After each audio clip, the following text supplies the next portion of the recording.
In my chapter on interleaving, we discuss how the intelligent and strategic interleaving of content can deepen student understanding. Now, Teacher 1.0 hasn't really had much of a grasp on this in the last few decades. And what that's meant is, just like I talked about in my chapter about spacing, students are used to being taught in blocks of content where they are in their comfort zone quite often because they're solving the same problems in the same order and they know what's coming.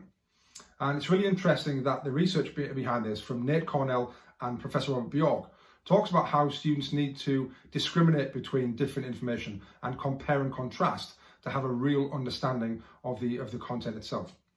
And they did a research project where they had two groups of students who were studying different paintings from artists. The first group studied it in a block, so they looked at all the paintings from one artist at one point and really mastered that artist before they moved on to the next artist. However, the interleaving group, they continually looked at different paintings from different artists. And then when they did the testing at the end, the interleaving group actually performed 20% better on the test. And that was because they had to continually look at the intricacies, the differences between them all the time and not get in their comfort zone about what's coming.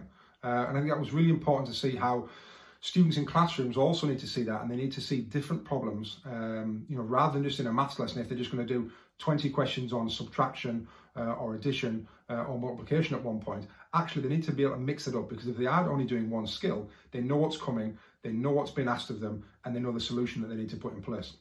When you start mixing up the content and interleaving different problems and different skills, students have to really think about it. They need to understand what the question is asking. They need to go into their toolbox. They need to find the right solution for the right task.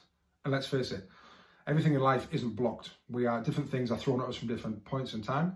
And exams are not going to, they're not going to ask students one set of questions all the time and then move on to a different skill. It's going to be interleaved throughout the paper. So we need to make sure we have our students ready for this.